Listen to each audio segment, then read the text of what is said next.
Okay, in essence of time and having a lot to go through with budget, we're going to go ahead and get started with our work session meeting on budget. So Al, roll call. Brunick. Here. Johnson. Present. Maibaum. Present. Minor. Here. Schramm. Here. Mayor Mosier. Here. City Manager Leon. Here. Deputy City Attorney Barrett. Present. All right, now is the time and the place, excuse me, for anybody from the public to address the commission on something not on the agenda tonight. Seeing no movement, we will go ahead and I will turn it over to City Manager Leon to talk all things capital improvement projects. Thank you, Honorable Mayor and members of the commission. Staff has worked as hard as we can to put together this draft of the 2022 through 2026, I believe, capital improvement plan. We're going to start, though, talking about our mission statement, and that's to provide exemplary experiences, services, and spaces that create opportunities for everyone to learn, engage, and thrive.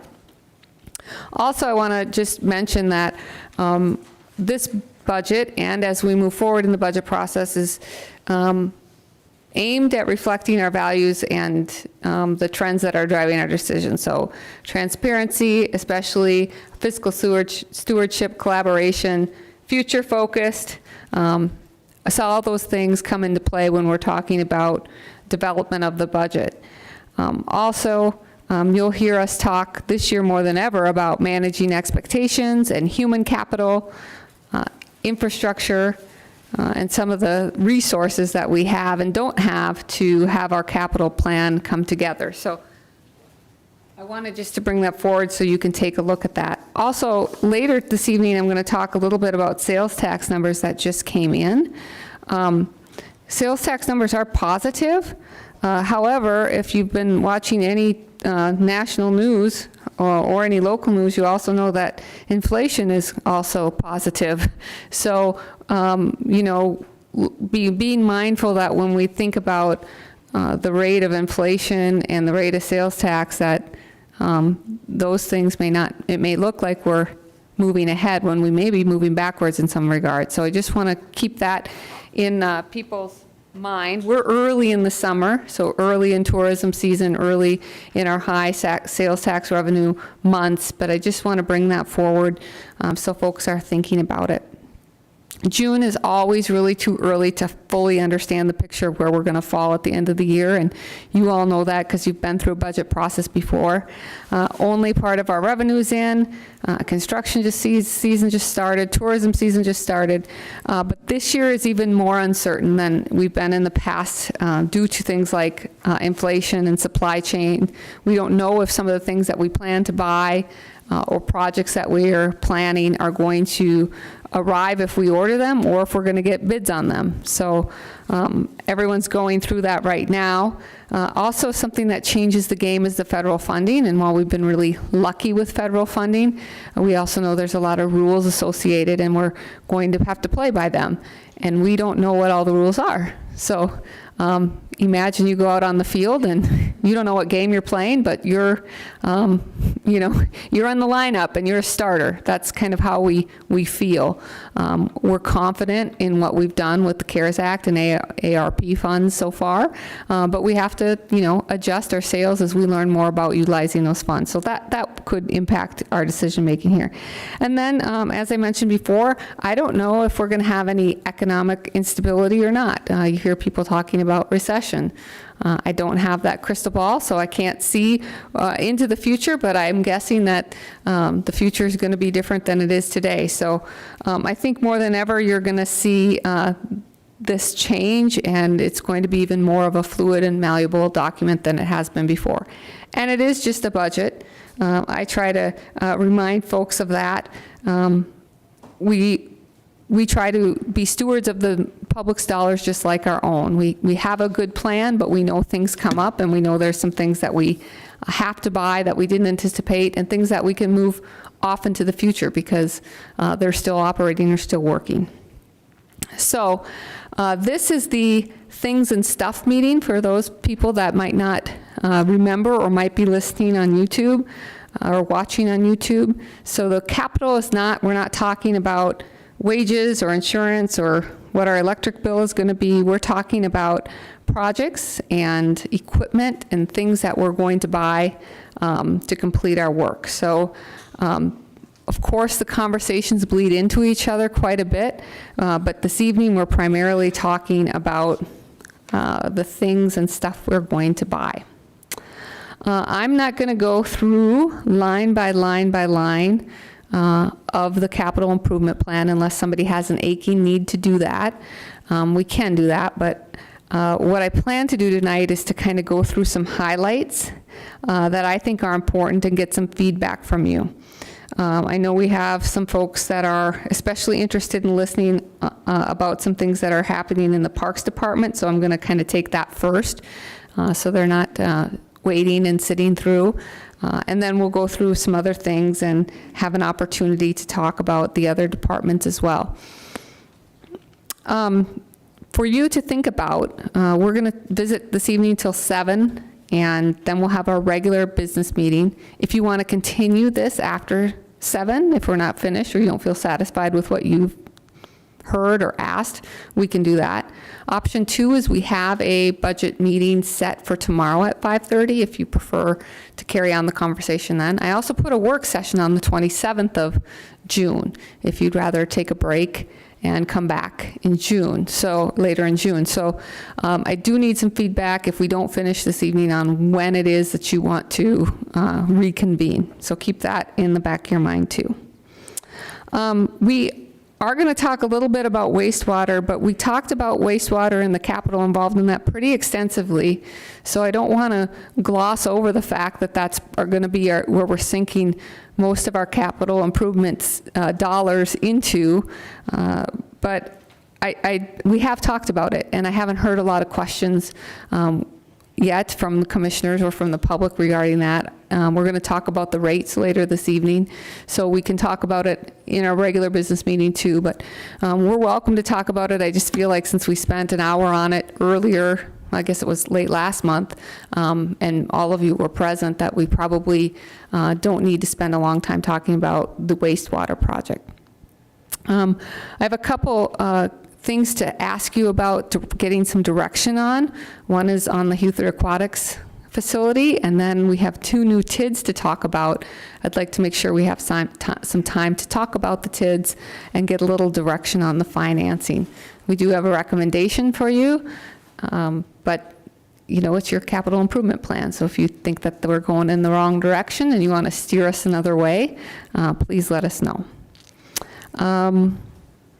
So we're actually going to start on page 10 of the budget, which is Parks and Rec. And if any time during this you have a question or want to speak to a department head, you can certainly just let me know, and we'll do that. So if you take a look, I'd kind of ask you to scan when you look at Parks and Rec, both 2022 and 2023, sort of at the same time. We do have some money in 2022 this year for playground equipment. That's at Westside Park. We also have that master plan project at Westside Park that we're working on with Stockwell Engineers, and then the Sundial Labyrinth project that's funded by donors is also part of the 2022 plan. 2023 going forward, we've had a request from multiple entities about a ball field groomer / leveler. That's something new in the budget that you haven't seen before, in the dollar amount of $50K. So we currently work with the various associations and drag the fields with basically, Todd, a dragger that we hook onto a piece of equipment and do the best we can. Is that basically what we've done? And that's worked okay, but as our sports teams get more sophisticated, we feel like maybe we need to get a little more sophisticated too. This particular piece of machinery has laser leveling and can get the job done much faster. So in respect to human capital, as well, we think that this would be something that we would utilize. There's a base piece of equipment and then various attachments that you use. So user groups have talked about this, as have individuals, and Brian and Todd went to take a look at it, and one of those, and spoke with a community that has one, and they're pretty good according to what we've found out. So I talk about that at length because it's something new that we haven't had before. Amy, could I just ask a question? Yes. So with that, and I'm sure you've had this discussion already, but does that set any precedents where other groups could come to us asking for a similar type of equipment to help out with their Well, it sports? could, although I think we'd probably be helping ourselves more than we're helping individual groups. So it's taking a lot of time, and we're not getting the quality of leveling. I'm probably not speaking quite the right terms, but Todd hasn't jumped up yet, so it's not getting the quality that I think is sort of the expectation now. I mean, and this isn't for, T-ball or practice. This is to make, this is for the higher up ages in the adult league, so. And is this for all graded fields in town, or will this reside at Sertoma, Riverside, out at the high school? Is it transportable? How does this work? Please go to the mic, sir, so that our viewing audience can hear you.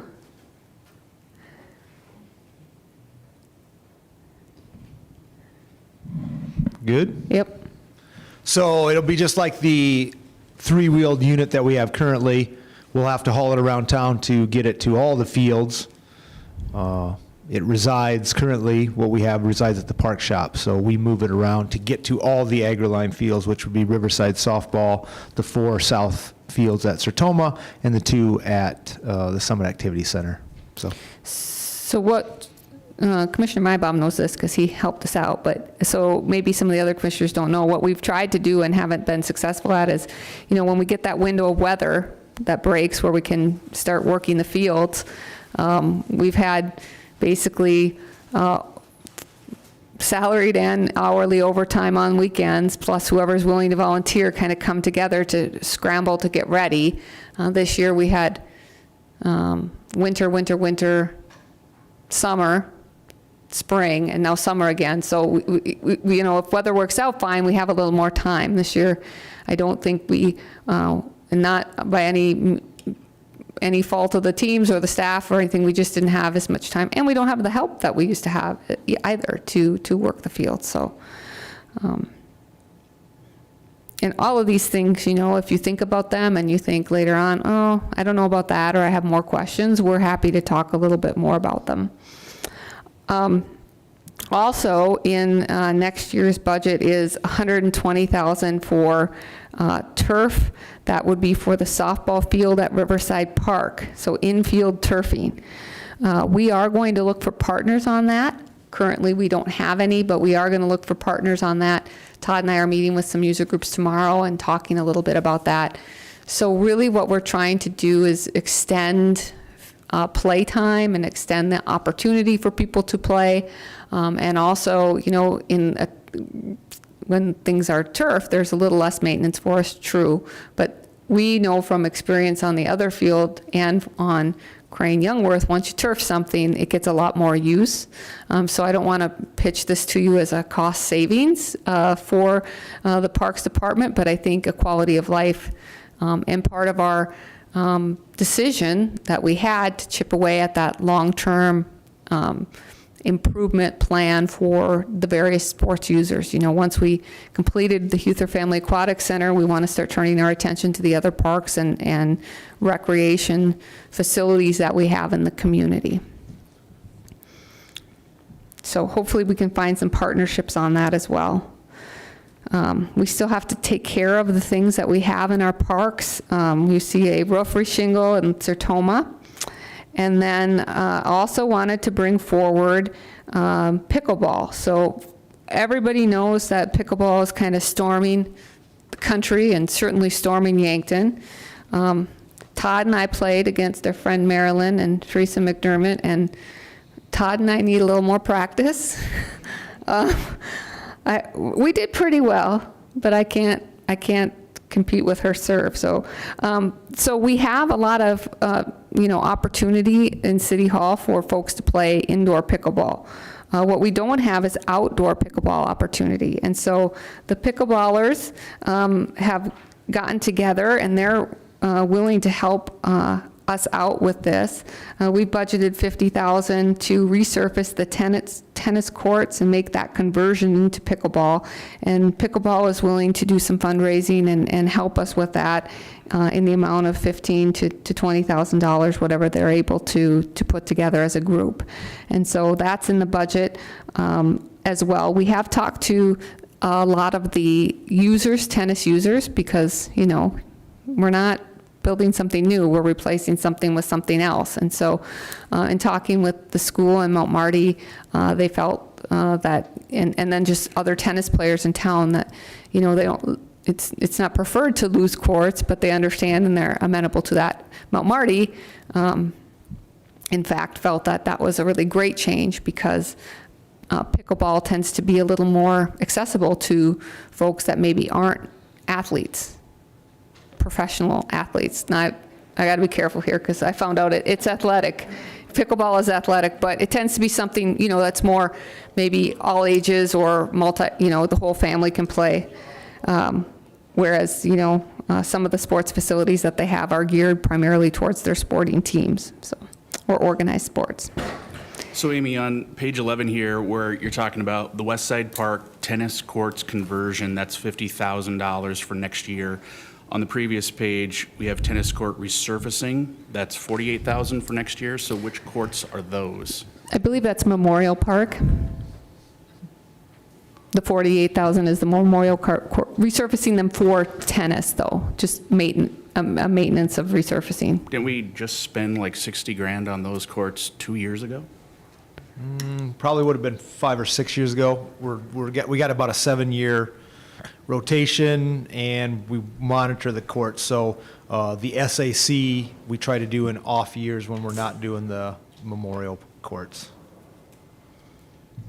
So, and then West Side has been in the rotation too. West Side really wouldn't need to be redone for a number of years now, but if we're going to go to pickleball, then we have to do that. So.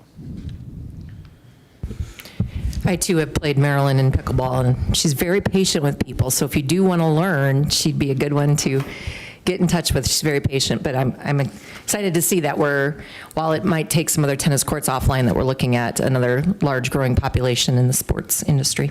So is there, just so I understand, Todd, West Side Park courts were done recently for tennis courts. They don't need to be done, they're far off when they need to be replaced, but Memorial Park courts need to be replaced. Why are we? Not replace. Or resurface, did we Either consider sandblast having- and repaint or just paint over the top. And it has to happen about every 7 years with our weather. Okay. Did we consider Memorial Park as an option for pickleball, since you're resurfacing it anyway? If we were going to do that, we would need to talk to the school district and for both their high school program and middle school programs, PE classes. So Memorial is more used for tennis from the school district standpoint than you would have out at Mount Marty. I just played out of yesterday, it's a little bit cracked, and not in great shape. So those are some of the changes that we're talking about in the Parks Department.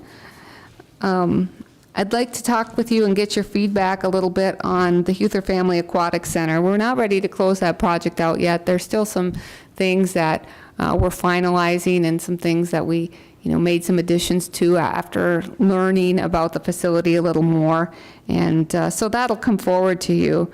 But one of the things that we talked about early on is, okay, we're going to have this great facility, and we were successful in its use and successful in its opening. How are we going to maintain it long-term? So when the future Parks and Rec Director and the future commission and the future city manager are talking about this, in the future, where do those funds come from? And we really struggled with that. We talked to Ross since the bids came in as strong as they did, about what about after the project's finalized, what about, the opt-out dollars going towards, a perpetual care or reserve fund? Ross didn't like that. Ross said, we're clear in our language, and if we're going to stay transparent, that needs to. So, Ross, he didn't let us have any fun.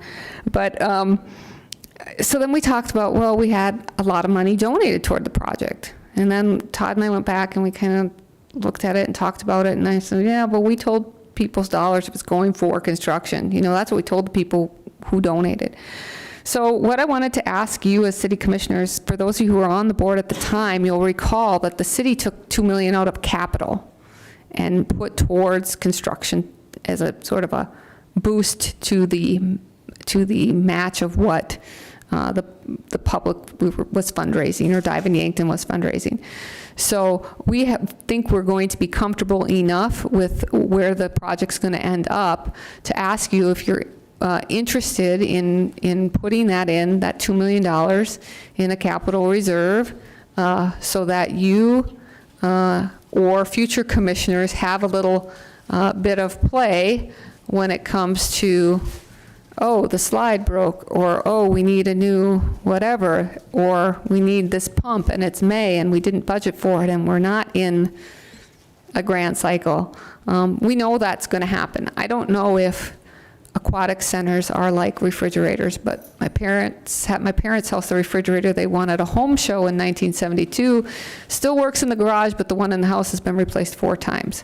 So I just have a sneaky suspicion that nothing's built like it was, and this pool won't last us 72 years or 5 years. So I think it's being a good steward to think about the future, and not that $2 million is going to be in the future what it is today, but I think that would be a smart move for the organization.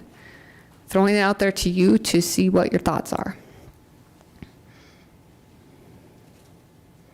So we'd put it in a fund that would gain interest, or would it just be set aside? Al said we put it in a reserve fund for maintenance and repair. Correct, we'd just restrict this, but all of our funds earn some interest.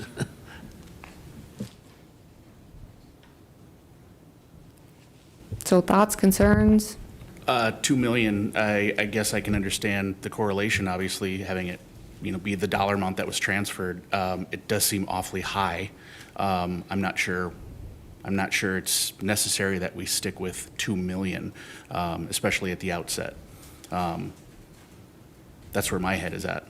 Yeah. Again, I appreciate the sentiment, I suppose, but 2 million is an awful lot to have set aside, just in case.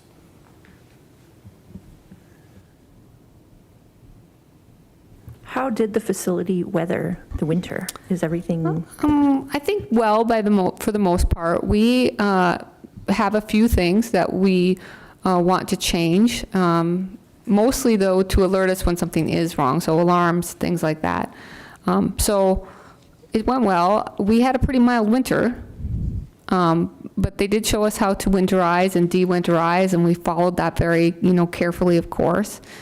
I don't know what, I couldn't tell you, for example, what one of the slides cost, but it was, more than a couple $100,000. So I don't know, in the future, will that, I guess it depends upon what it is that needs to be repaired, and you could do a portion of that, as Commissioner Mybon was kind of hinting towards, or none of it. I just thought it was, I think we've been put in a situation where we're just working with the revenue that we're hoping we're going to get for a lot of our departments and a lot of our capital, and that's working for us, but we always have something where we want to do or should maintain. And so just an idea. I'm not married to it either way. Is any of that tied back to the amount we already agreed on behalf of the city to put into the pool, and that's why you're settling on the 2 million? Or, Yeah, I mean, that was is there anything in how we voted that says No. it has to be 2 million? No, that has nothing to do with the opt-out. Other than, just so the public knows, when it was set aside, it was kind of a not a challenge, but kind of like, hey, we're going to match 2 million that you public or you Dive in Yankton can fundraise. I guess then you kind of, maybe I ask it differently. We said we'd put 2 million to the pool, matched funds. Yes, and that's why So I that would be. means then it should still go to the pool? You see what I'm saying? Like, Right. we Well, put that out there saying we okay, would spend gotcha. that, and it's going to go to the I pool. see what you're saying. And now our pool came in less than what we anticipated, and I understand wanting to support that, and I totally agree we should look at doing that, and wish we would have done that with some other projects in town, or our forefathers would have a long time ago. I'm just wondering if there's any legal or ramifications if we said we would match that 2 million, and now, as Commissioner Mymop says, let's say we agree that that's $1 million. Is there anything in the wording or how it was voted on that we would have to do anything there? We could go back and check with Ross, because we didn't talk about a different amount, Mayor, but, I think that, what would happen then is if you, for example, say you wanted to do 1 million, then the other million we would keep transferred there, and it'd be just changing then, either paying off early what's been borrowed, or, but there is room there in that budget. And that's what's in your budget today, and so this would be the time to say like, not sure. And I'm hearing mixed.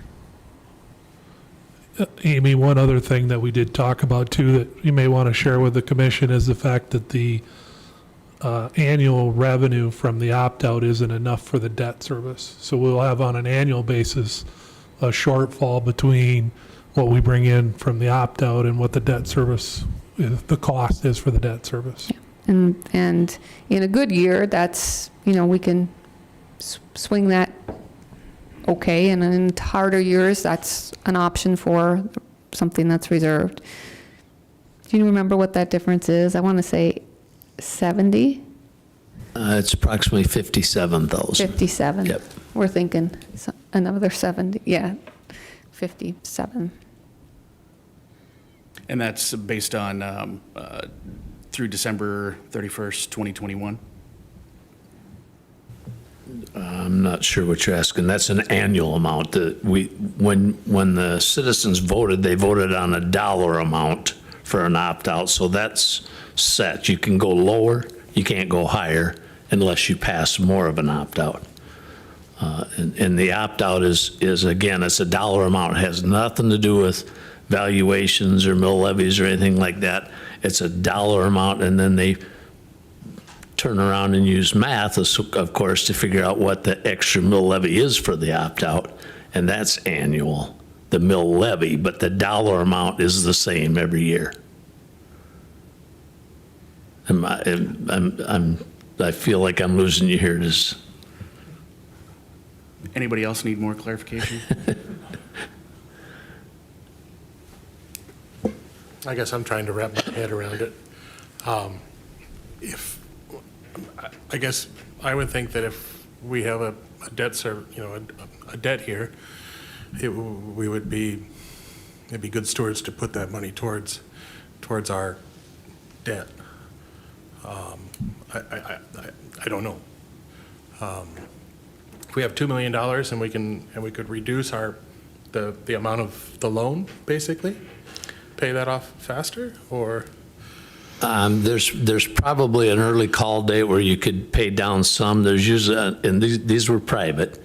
We went out in the private market, not SRF like our water and wastewater.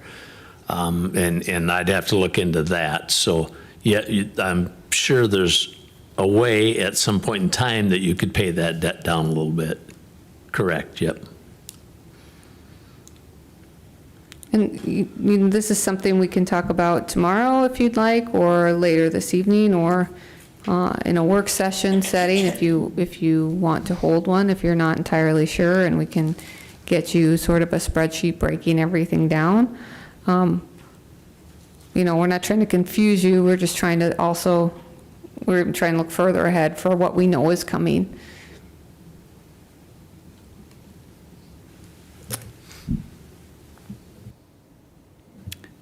I guess I'm open to discussing it more. I'm not 100% sure where I fall on this one yet. And we have some commissioners who are not here yet and some who are not going to be here, so that's understandable. For the time being, we can come back to this, but I'd like to talk a little bit about Martin Creek. Folks know that we had a flood in 2019, and it's taken a long time to work through the process with FEMA, but we do have $2.9 million budgeted to work through that public assistance project.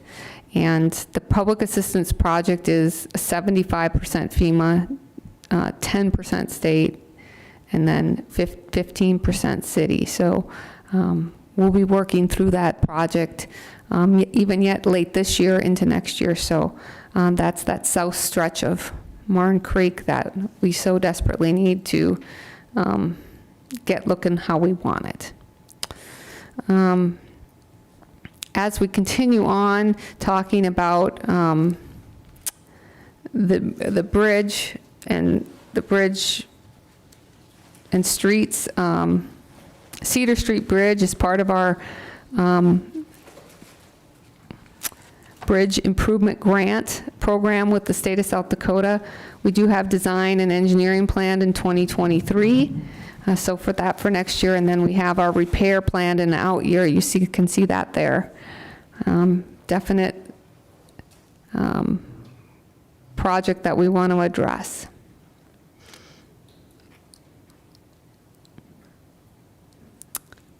Can we talk about the Meridian Bridge inspection? We can. We have an underwater inspection slated for this year with the state. Every other year we have underwater inspections with the state. We've talked in the past, and in the out year there is a full bridge inspection budgeted.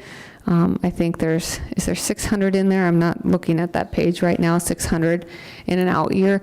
We put it to an out year because we don't think we're at the point yet where it needs to be inspected.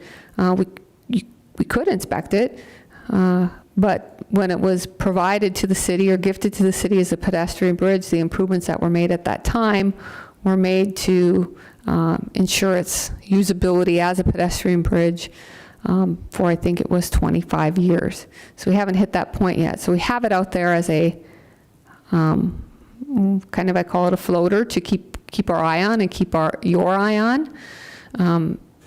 When we talk about the Meridian Bridge later on in the budget, you'll see a recommendation from us because 2024 is the 100-year anniversary of the Meridian Bridge. So we've been working with a group of citizens who are interested in talking more about celebrating the bridge, educating about the bridge. So we'll be talking about a triple B allocation for that in 2023 and 2024. There's a purpose behind that beyond having fun and celebrating is we know that any long-term beyond those 30 years, stewardship of the bridge is going to require a fund.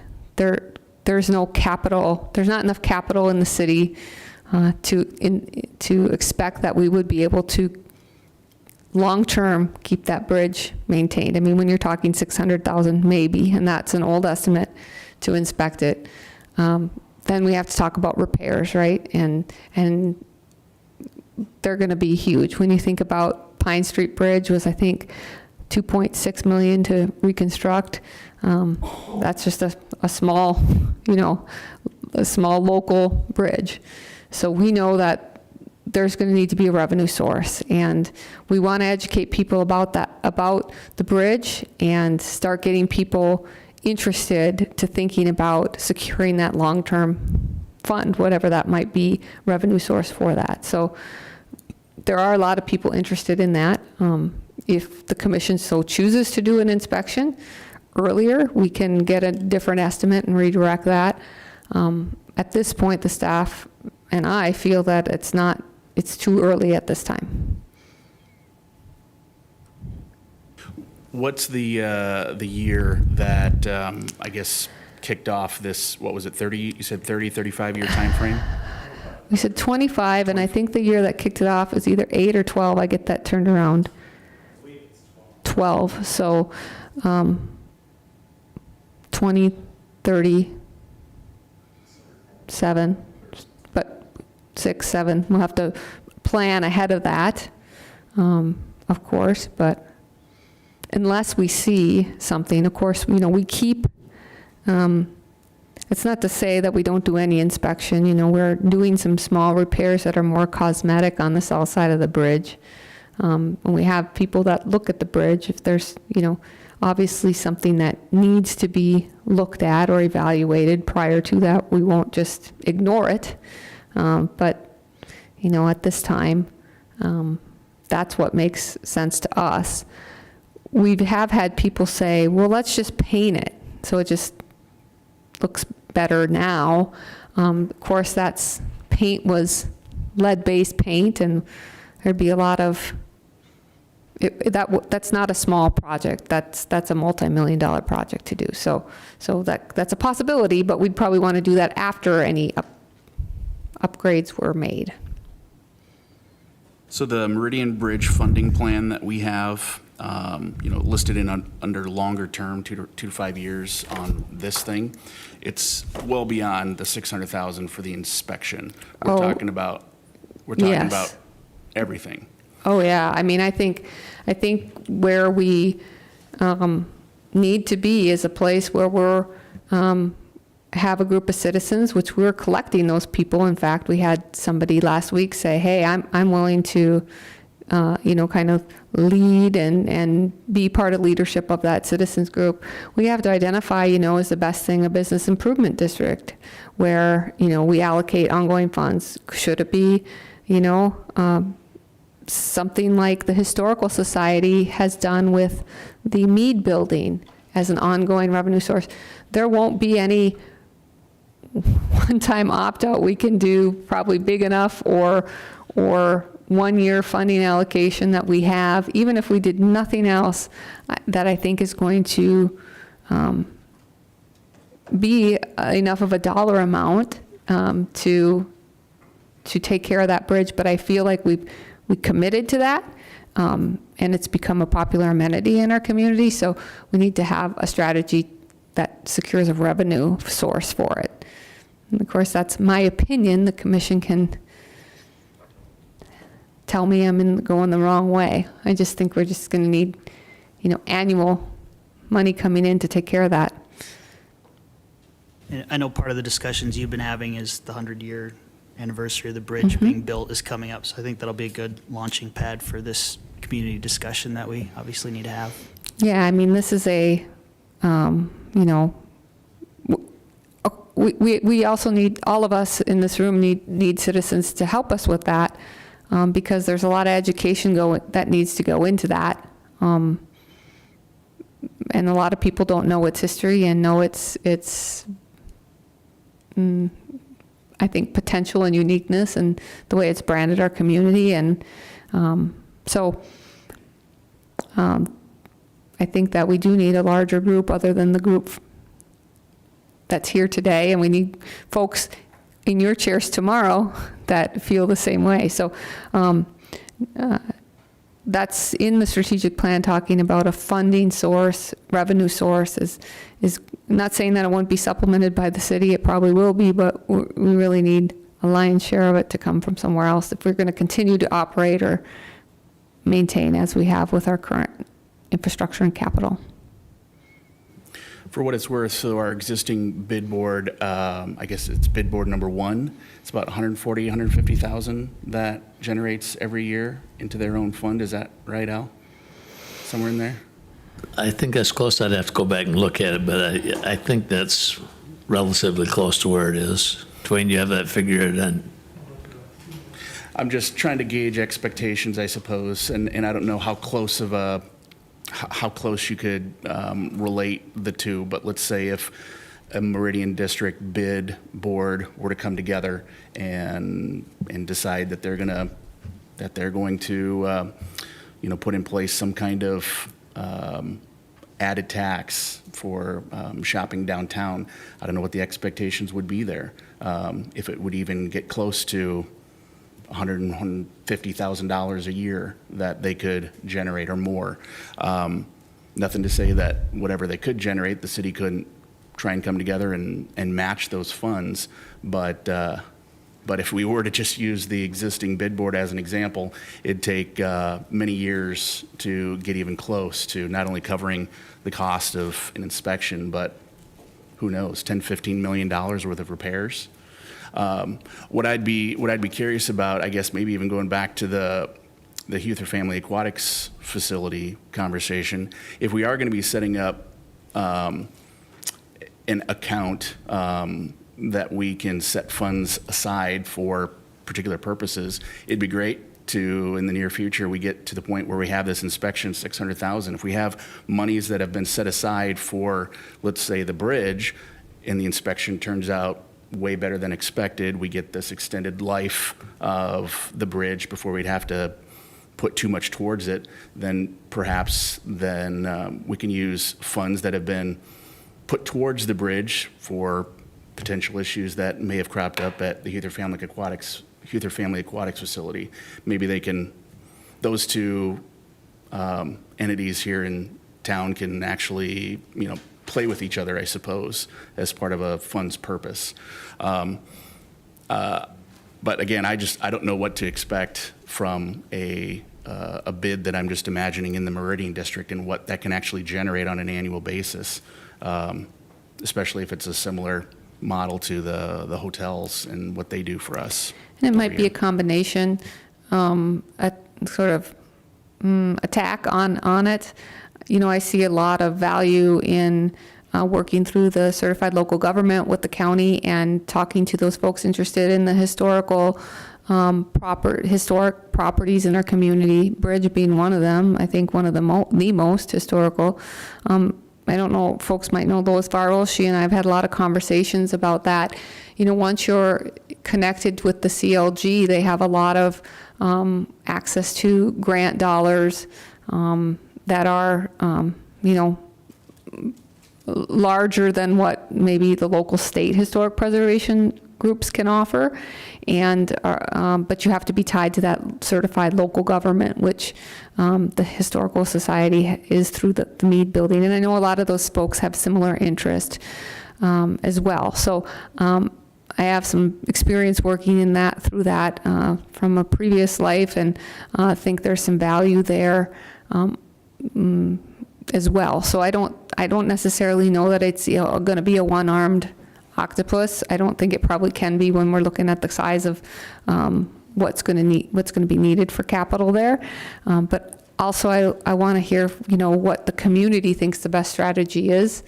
And we haven't had a lot of those conversations yet because we just haven't had we're just starting to have conversations with people who've always been interested in the Meridian Bridge, and then we have some new people coming on. And that's kind of, too, why I think getting a more exposure. I don't think a lot of people think of it when they just walk across it or enjoy it about its future. I think we need to engage the National Park Service too. I mean, the worst they can do is say no, but it is over a national park, so they're a stakeholder as well, and maybe they have ideas or resources that we aren't aware of. Yeah, and I think some of the folks that are coming on board and showing interest have some, access to helping us identify at the national level what's available to us too. I do know when I've raised the issue with our national delegation, the first question is, well, what are the problems with it? When is this funding needed? And you say, well, 10, 15 years down the road, and they're like, talk to you later. So, yeah, it's hard to make that argument with our national delegation at this point, I guess.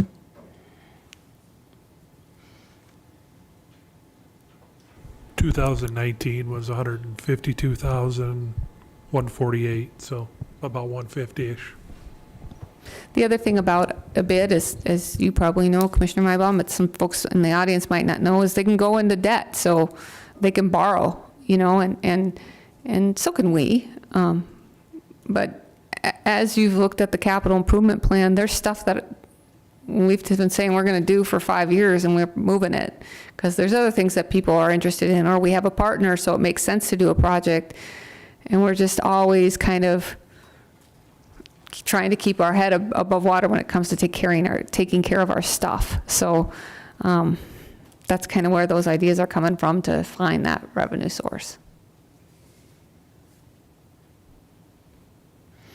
Should we talk about the police a little bit? 'Cause I feel like they need to be talked about. Not a lot for new capital. One of the things that I thought you might be interested in is bike patrol. And that doesn't mean we're going to necessarily save a lot on gas. Somebody asked me that. But really what that is the police department had planned to put racks on the cars so that we can have bikes on the cars, and we've never purchased bikes. So, of course, this would be in temperate times. But, for example, an event like what happened this weekend, the police can navigate through a busy area a little more quickly. They're good about getting out and walking as well, but it would be nice for them to be able to go through a park or some of the spaces that we've had trouble with vandalism and things, and you can't always get a good view from your car, and they can't always be that far away from their car, and the bike allows them to get to their car more quickly. So there is some money budgeted for bike patrol, and that's an interest of our police department. How many bikes we talking? One bike? Don't you need special officer uniforms if you're going to be on a, oh, you do?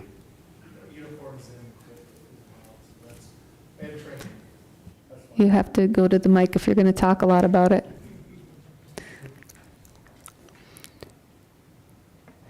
So this would be, piloting the program.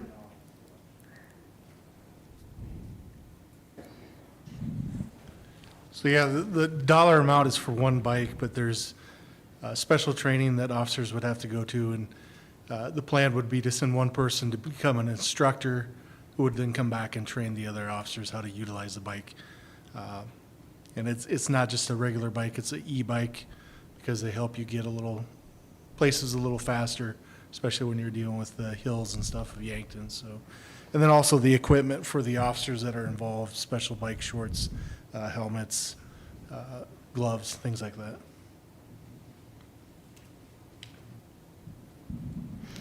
Not a must, but something we've been talking about for a number of years that I think would be an addition. We also have dollars in the K-9 budget. Corona is doing well, and she's young, and she's doing great. We're waiting to see, we put money in the budget. It may or may not necessarily get spent, depending upon what the sheriff's office does with K-9 in the future, but we want to have that budgeted. We've been working with one dog now for about a year. Probably want to get staffed up before we add another K-9, if we add another one, but that's why it's reflected in the budget, so.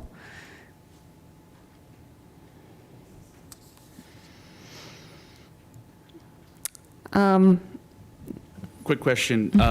So we did have an investment in radios last year, right? Correct. And so now we've got another investment here this year. So there's an additional $45,000 that's being added for radios? Correct, and I believe that's replacements. Is that right, Jason? So yeah, the 45,000, you see it in the 22. It's also in the 23. It's because it's a grant-based program. We won't get the award probably till October.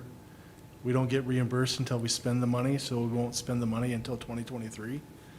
So we won't probably spend that 45,000 this year. It'll be spent in 2023. Okay, gotcha. That actually is also state radios. And so by July of 2023, all of the state radios need to be compatible with the P25 digital system. And so we've been doing that across the organization for those entities that are using state radio. And so this would be the radios in the patrol cars. Does that include streets department as well?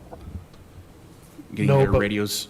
No, but we will be looking at, we have money budgeted in this year's budget and next year's budget to move the street department and public works onto the new city P25 system. So we'll be moving, purchasing new radios for both the vehicles and portables for people, and we'll be moving them onto the new system that the commission invested in. So that's our plan in the short term. And we also, Jason and I have been talking about this, but we're looking at starting the cyclical replacement of the portable radios. So we're now, I think, on year 5 or 6 since our radio purchase. And so rather than get us in a situation where we have to replace 34 of them at once at $3,500 a piece, we're going to try to do 6 a year, 5 or 6 a year, and start with the portables and kind of replace them. And then as we replace them, we'll pass them down to like streets and public works, some of the other departments that are non-public safety, to use those radios until their end of life. So that's kind of the process that we've been working through. You probably, between now and when the budget comes out, we'll probably make some adjustments in the portable radio numbers to accommodate doing a few more each year. As a wise man once told me, you can outrun the police, you cannot outrun dispatch. That's why the radios are important. Anything else on police? Otherwise, I want to talk a little bit about fire, and Interim Chief Mosier has drill tonight, so he's working with his guys on that, getting ready for our new chief, Chief Linke, to come on board with us. So I told him I'd cover this. We have a little bit of capital on fire that's new, painting the Station 1, replacing the generator at Station 2, that's a need. And then we have the state radio replacement that we just talked about a little bit. So I don't know that you need to hear about that further, but they're also on the radio system as well. And so I appreciate Dwayne and his department after they've gotten on board with dispatch, being able to look, a little bit more holistically about getting everyone kind of on the same equipment and same singing from the same hymnal, so to speak. So that's been good for public safety in general. Seen an out year, there's that replace engine 1. If I recall, are we able to then sell that engine to another fire department if it's still serviceable? I think we did that like to Lesterville or somebody. Yes, I mean, It's at a discount, obviously. Yeah, I would have to talk with Mosier a little bit more, or with Larry, but typically that's what happens is our trucks are in great shape. Our people keep such good care of our equipment that they're able to be used by another department now. And I don't know if that would be the year that's actually replaced. It depends upon the condition and hours on the truck, et cetera.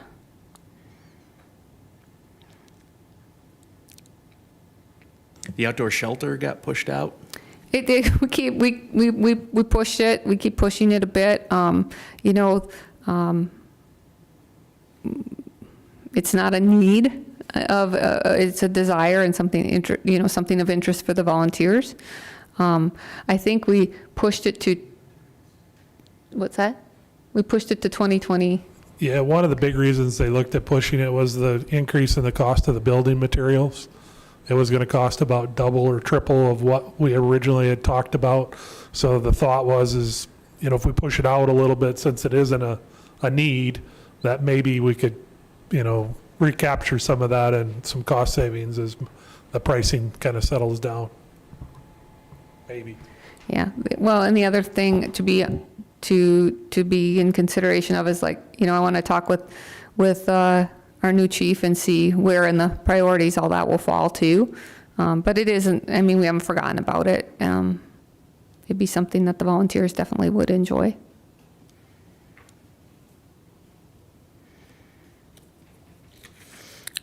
Streets, we'll talk a little bit about streets. There's some expensive equipment there, but nothing unusual when we talk about our replacement. I think the only thing I'm worried about, and I don't know if Adam and Corey are we going to be able to get what we order? I think I'm a little concerned about that, but there isn't anything that's out of our control, that's external. But we have $190,000 budgeted in trucks and a loader there. When you look to snow, we have an underbody plow budgeted. Moving forward, we'll probably be combining the snow and streets budget because it just makes sense anymore to combine those. But, you know, nothing unusual when it comes to street capital.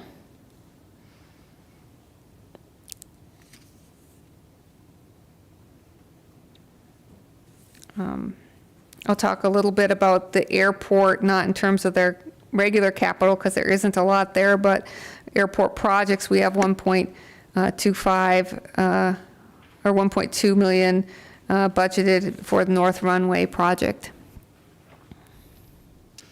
So that's coming up to complete several years of really good capital improvement projects at the library, or at the library. At the airport. I'm doing library next, so I've got that on the back of my mind. Excuse me. So let's talk about the library. Good segue.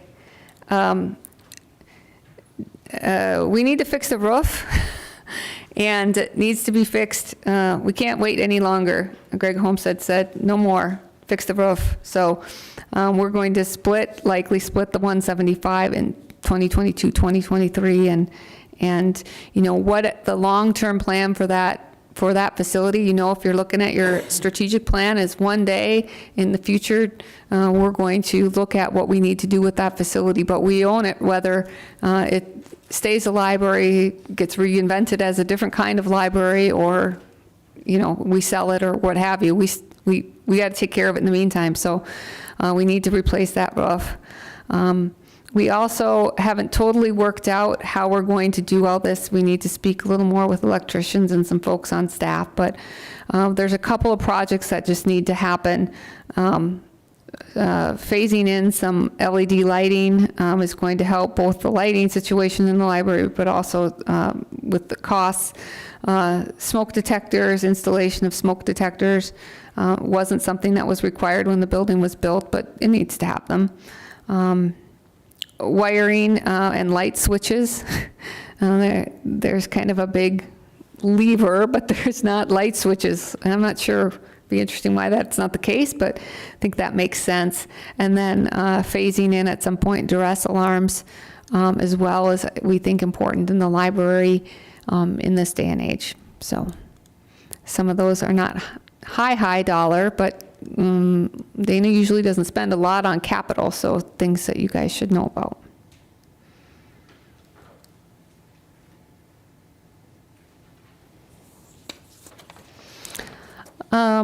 We'll talk a little bit about water, and maybe, Kyle, you just want to go over there.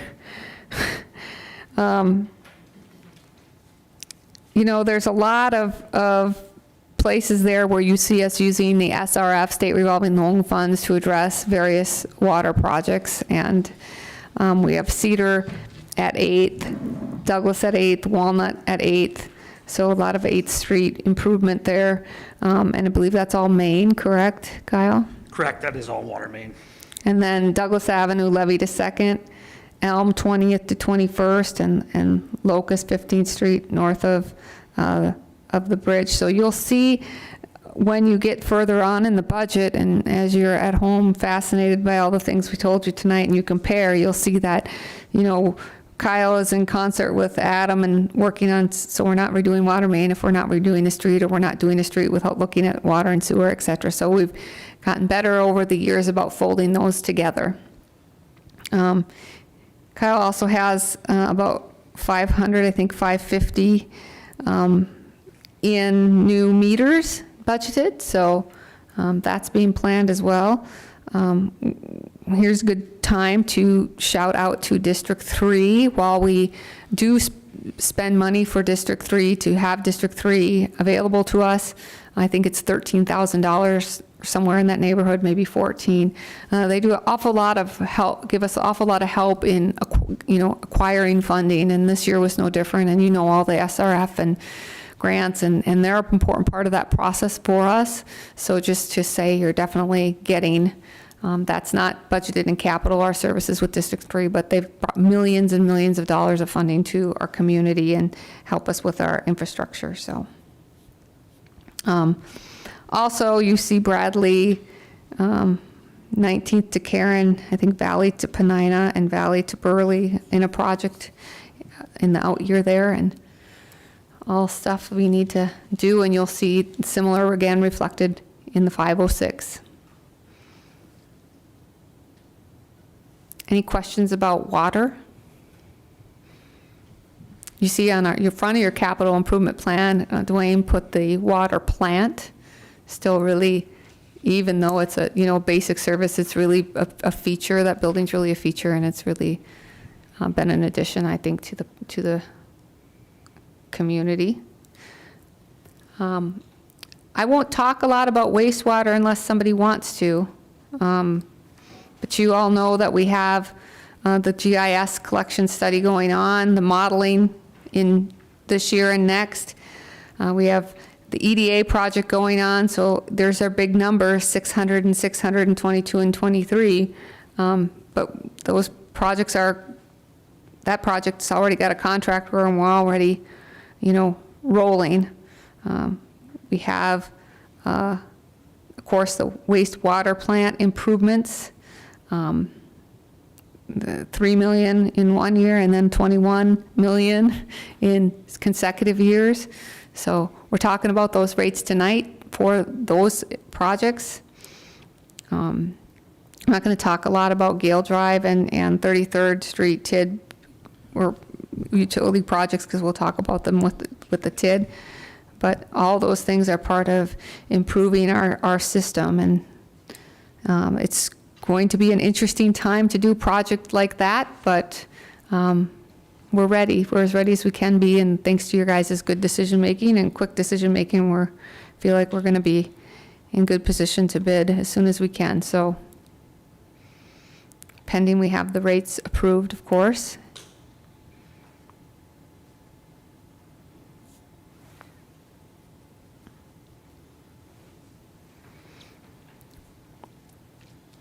Doing awkward silence in case there's questions. Not a lot in cemetery or solid waste that's really out of the ordinary or should surprise anyone, so I wasn't going to mention anything there. Joint powers, we always have capital to buy. Our transfer trailers are budgeted both this year and next. We use those every day, and they're used hard, so we always end up, I think, annually purchasing. I think in 2023, there's 2 of them budgeted, yeah. So of course, we work with Vermillion on joint powers purchases.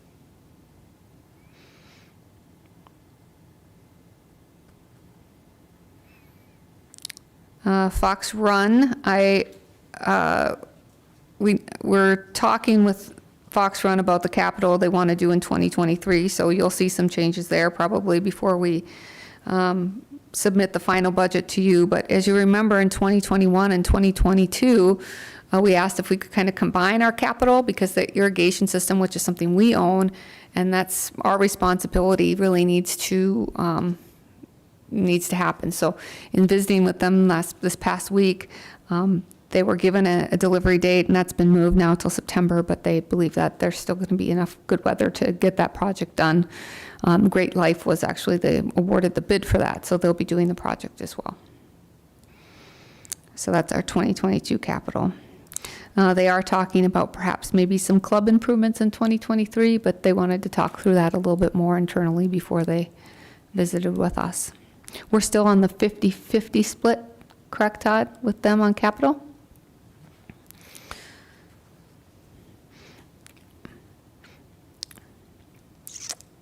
So the SAC, we're going to leave for a little bit and not talk about that. There are some major capital improvements that need to be made and that we have responsibility for in our agreement with YSD, and we're going to be visiting about that a little bit further end of this month when we visit with YSD about our renegotiating our agreement there. So a lot will depend upon how that facility is operated as to what capital is committed. So I just didn't feel like it was good to make a lot of projections yet there. I mean, nothing that is there that doesn't need to be there, but I guess depending upon how that's operated. I have a question about, well, I guess this might go back to the agreement that we have with them. So I can see like theater curtains that's been added here this year. This wasn't something that we were made aware of last year, but our responsibility on something like that is mice nuts. So it's 3%, right? So it's not that much. So like the main gym scoreboard with video, sounds like it's a pretty substantial upgrade. It's probably going to be pretty cool for the gym. 350,000 for something like that in a couple years. I mean, how does something like that end up here? And I think about our arrangement that we have with the school.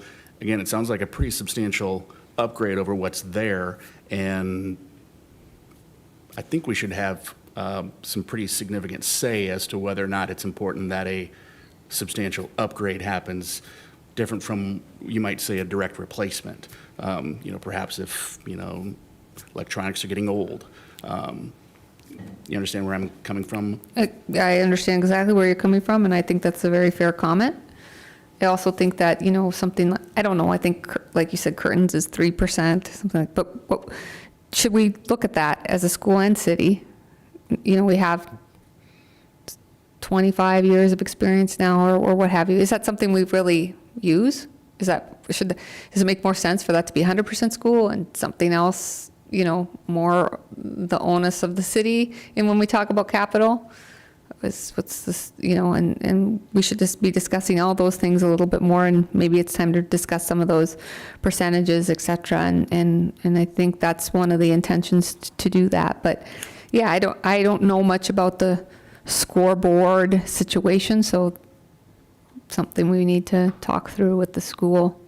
And perhaps that's something too, that there's a way we can explore partnering with the public sector or the private sector on, if it's I don't know.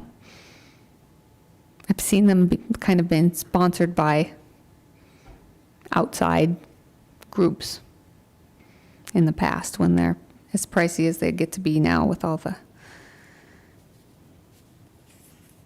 electronics and technology involved. So absolutely. So where does the $350,000 figure come from? I think that was the school put that in, and I don't think that's a quote. I think that's just a staff getting together and putting together a, approximation. Todd, is that correct? I think that's the school's number. I don't think we did any research on that.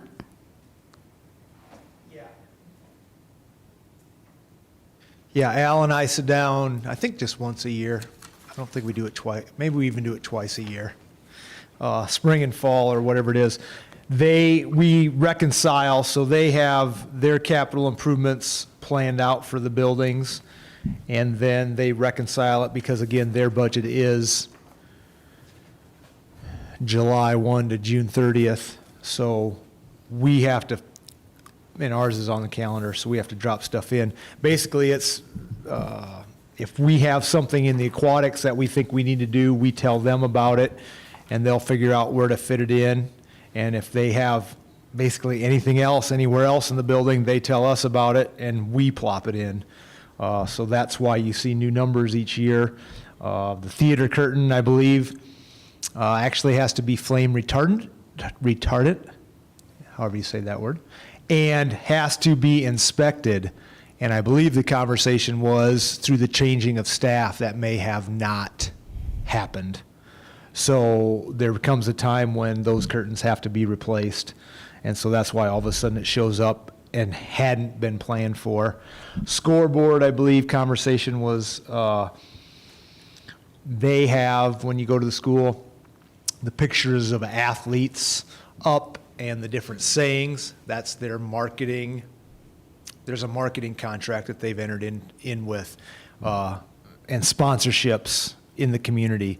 And I believe that marketing current marketing contract is coming to an end, sponsorship contract coming to an end. So now they'll be working with, and I'm not sure if it's Daktronics or whoever that they work with on the marketing piece. And then part of that was, the discussion was, in today's world, you can do so much more with digital ads and displays on scoreboards to help your sponsors get time in front of the crowd. So that's where that discussion comes from.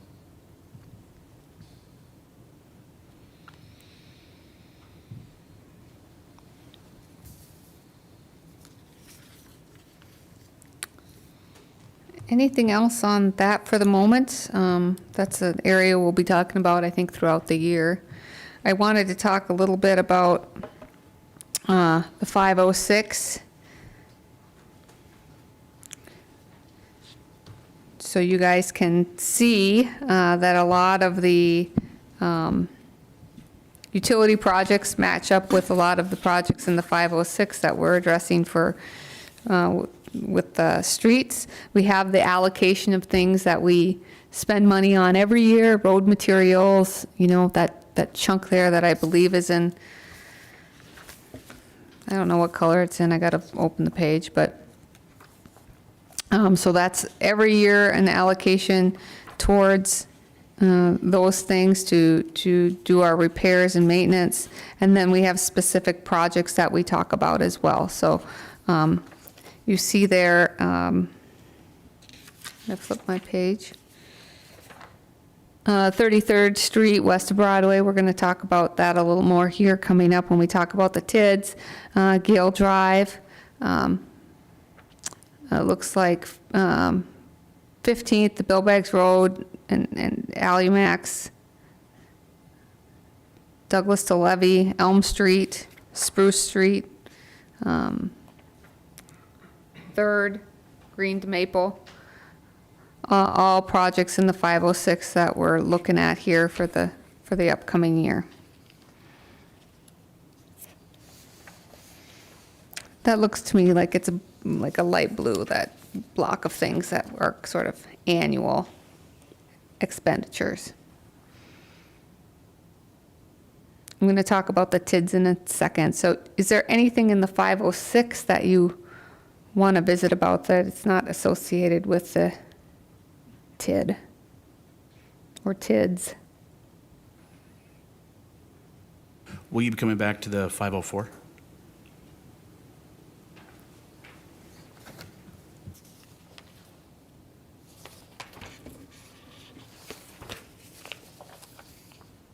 You to talk about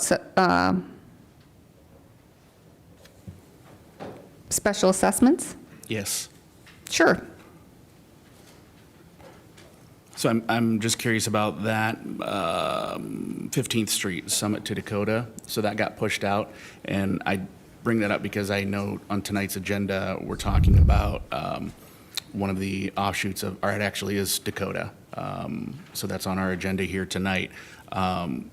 Any particular reason why this then got pushed out several years? I mean, I think that's developer driven, and so we just haven't had, you know, an interested party as of yet to make that worth moving through. You know, I think the hope is that we have a large project that will help make that come to the forefront, but commission can certainly change that.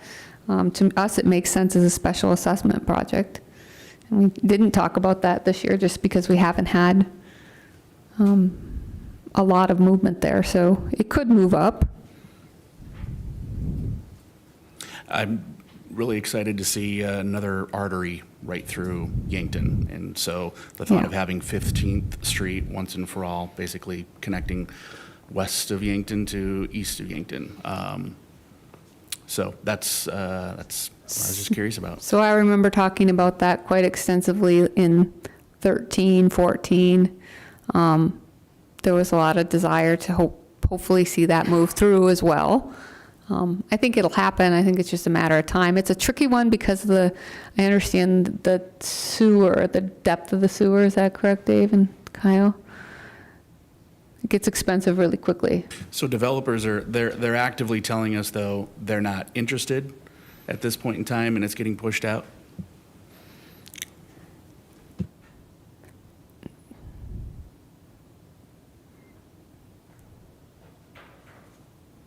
Hi, Dave.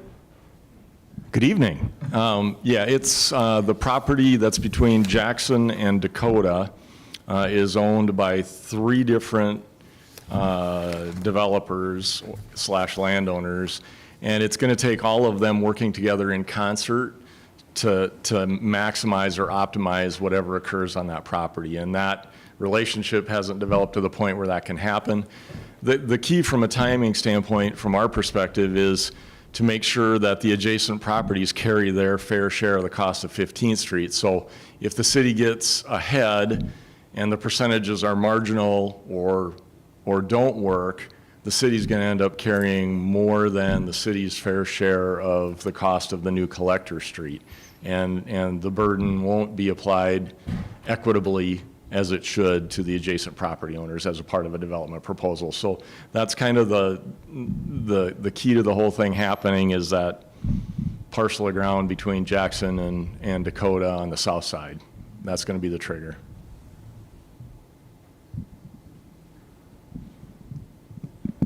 Has the city ever done that before, where we've purposefully taken on that added risk and essentially set ourselves up for maybe carrying a bigger amount of that, fair share, simply because we're nearly there, and it does sound like this area has some challenges where maybe the city's involvement might be important?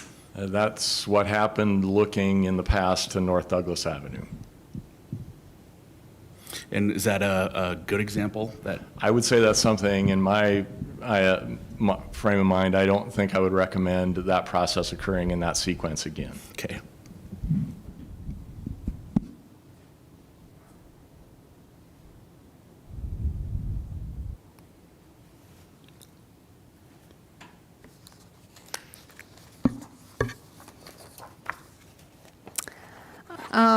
Anybody want to talk more about that, or talk more about 506 projects other than TIDs?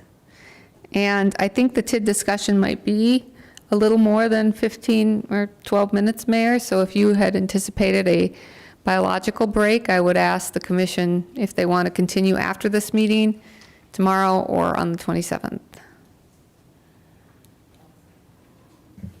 Tonight, is my opinion. Agreed. Okay, we got fuel from Clean, so we should be, and I don't think it'll be much longer, but I think we'll be cutting. I don't want you to feel rushed if you do want to have more conversation. So, okay, if you'd like, then that's a good breaking point. Other than to say, take a look at, central garage. Not a lot of capital there, but some things budgeted, and we haven't had capital much there in the last couple years. So. All right, in essence of time, and to be respectful of all we have going on here at 7 p.m., we do not have any other business in front of the City Commission tonight during our budget meeting. So with that, I would ask for a motion to adjourn the work session, the budget meeting of June 13th, 2022. So moved. Second. We have a motion and a second. All those in favor say aye. Opposed, nay. And anybody abstaining? All right, we are adjourned, and we will start with our regularly scheduled City Commission meeting right at 7 p.m.